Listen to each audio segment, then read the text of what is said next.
Today, I am going to walk you through how we eliminated the self-sabotage, imposter syndrome, and perfectionism that this five-figure coach was facing that was stopping him from reaching his goal of 20 to 30k a month.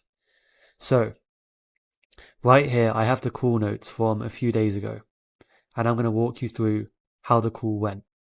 Now, I promise you, this is more advanced and more complex than anything else you see on YouTube. And that's because I didn't learn this off YouTube, and this isn't commonly available. This is the highest level teachings from teachers who don't have websites, they don't have YouTube channels. They're Buddhist monks in India, they're shadow workers, they're psychotherapists. This is peak performance and healing modalities merged from a range of teachers. And I promise you, if you watch this video, not only will you learn something new about your mind, but you will probably have a couple breakthroughs about your own business and how to reach the next level. So, this coach, he came to me with some resistance. And he had resistance when he was closing out new clients, getting the things he wanted, and he would overthink things when he would take the next step. So I asked him, when does this show up for him? What were the triggers? And he brought up sales calls, free trial calls, and when sending payment links. And as a coach and as a founder, these are vital mechanisms for your business. Sales and client acquisition is the oxygen of your business. And these are the symptoms that came up for him. Perfectionism, pressure, this thought pattern of don't mess up, I can't mess up. And it all felt hard and no flow. So my mission on this call with him was to eliminate this permanently. Of course, with perfectionism, you can tell yourself, oh, it doesn't have to be perfect, it's just good. Or what do they say? Perfection is the enemy of progress, or something like this, right? And these are great, and these are useful coping mechanisms. But it's much more effective to go to the root cause of the perfectionism. Basically, obliterate is a bit serious, but just eliminate that, and the perfectionism won't even arise in the first place. We don't want to cope with these things. We want to eliminate them completely. So, next up, we identified this loop where he'd be doing good in business. Then, for some unconscious reason, he'd start holding off. He'd start self-sabotaging. Then, of course, he'd do worse. And then, of course, he'd start trying again and do, like, every entrepreneur knows this loop like the back of their hand. I don't need to explain it to you. And then 5 very interesting words came up for him. He said, too good to be true. He said it felt too good to be true to make that kind of money. Right? And that's such an interesting phrase. And it's not so uncommon either. Because as entrepreneurs, we love to pride ourselves on being logical and rational and efficient, of course. But the belief too good to be true, like, it's important. When you have beliefs like this, it's really important to pause and analyze. What do you mean by good? Do you mean morally good? Do you mean optimally good? Do you mean like feeling good? And what do you mean by true? Do you mean real? Do you mean in reality? And is that 100% logically true? Is it too good to be true to make $25,000 a month? Or have you done it before? Do you know the steps? Have you seen other people like you do it? Right?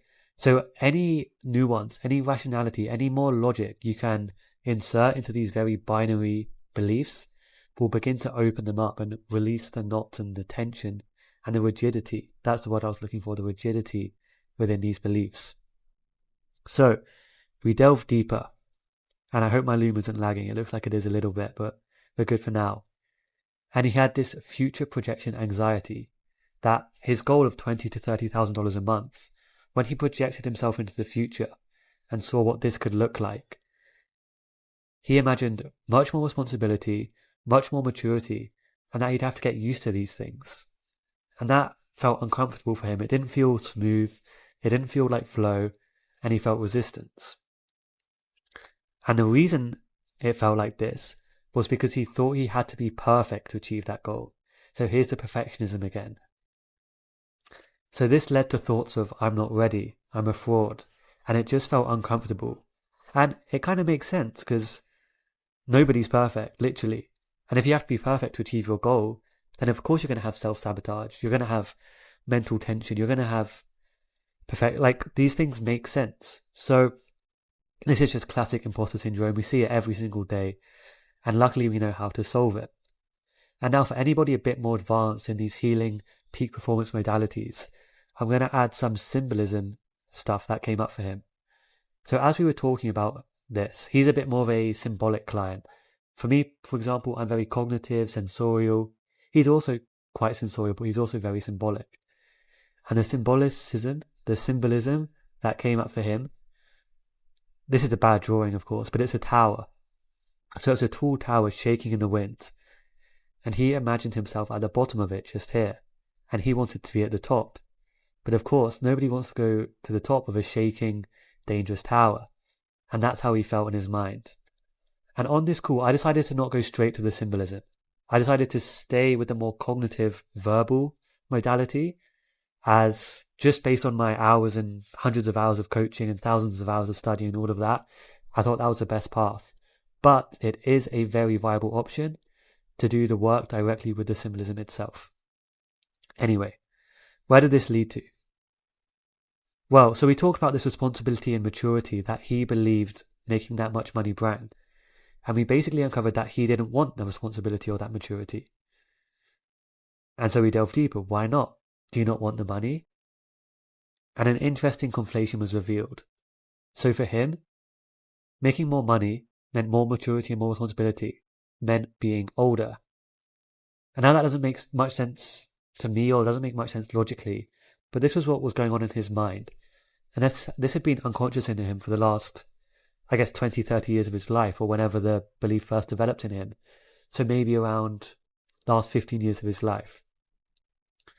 And this led somewhere very interesting. So when we delve deeper into the age part, familial expectations came up for him, and he was afraid to be like his dad. Now I've changed a lot of things here for client confidentiality. So we can say that his dad was a lawyer. He was settled down, and he was doing the same thing every day. And as a teenager, this client took on this belief that he must not be like his dad. Because this client wants an adventurous life. He wants an artistic life. So he thought more money meant more maturity, meant more responsibility, meant you were older, meant you had a boring life. Yet this other part of him, this other version of himself, wanted to make this money. So these two parts of himself were in conflict, and this was the split. This was the root cause of the self-sabotage. So this part that was scared of as I just scroll down, this part of him that was scared to be like his boring father was keeping him stuck. It was keeping his mind looped on money, and it was a younger part of himself, as he most likely took on this belief when he was around 13 years old, we discovered. And it was obviously a 13-year-old. It's less mature than a 25-year-old or a 30-year-old. So it's less mature, more naive, and obviously much worse for business. We do not want 13-year-olds running our businesses. And just to loop into some more advanced sensorial modality stuff, this part of him felt bright, it felt vibrant, it felt dreamy, and it felt like it can be everything and nothing. So these were some interesting notes that helped us go even deeper. So as this split basically revealed itself to us, we just stayed here with relaxed attention and just let what needs to happen. And then from here,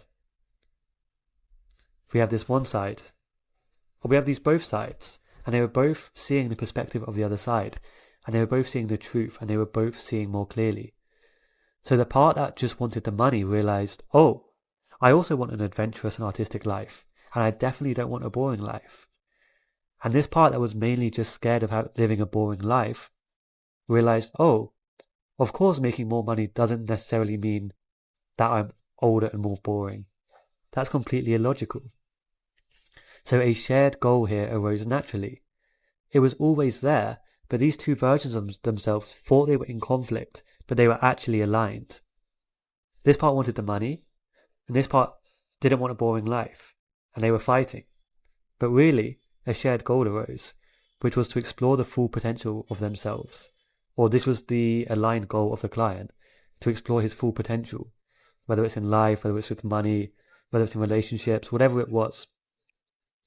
And we just stayed here. We stayed here for a little bit. And as we did this, the future projections of himself began to change. I'm not sure if you remember at the start of the call, the projections gave him anxiety. It was a wobbly tower. But now he was very grounded and very accomplished in the future. And actually, that wobbling tower, that symbolism that came up for him, had naturally changed automatically. We didn't even need to touch it. And it turned into this drawing, which is supposed to depict a grounded house in nature, maybe by a lake. And the way he described it was cinematic. And what came up for me was like a moving movie camera kind of panning over a beautiful lake house. And just like that, the job is done. We went a little bit deeper on the call, and there was a few things we can do to test, but I want to keep this video short, I want to keep it exciting, and I want to keep it interesting. So we're going to leave it there. One interesting thing I need to point out is this part, this perfectionism that came up, that he has to be perfect, so he's not ready, and it's uncomfortable, and it's so dangerous. This is what we call a pro-symptom position. As you can see, we didn't even need to go into this.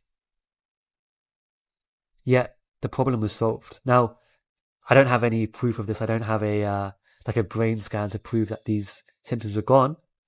But we've been talking since this call, and these things, the perfectionism and the pressure on the sales call and trial calls, it's gone. And it's going to be gone completely, and it's going to be gone forever. Because this is finding the root cause. This is not attacking symptoms. So this perfectionism was actually a pro-symptom position. And it's actually a smokescreen, or it was a smokescreen, from this younger part of himself, which was afraid to live a boring life, afraid to be like his dad. It was like, for example, in sales, a client will tell you, I'm not sure, I need to think about it. But really, they think it's too expensive. They're just throwing a smokescreen as it's a more, it's a more sophisticated defense mechanism to actually defend themselves. And this is what this younger part did. So we didn't actually need to cope with or eliminate the perfectionism. The actual fear was about living a boring life. And as we solve this, the rest of it unfold. It sorted itself out. So I hope this video helped you. If you have any questions at all, please feel free to leave them in the comments. I will do my very best to answer them to the best of my ability. I have a couple links in the description. Feel free to check them out if you'd like. And please like and subscribe so I can continue sharing this work with more people. Thanks for watching. Bye.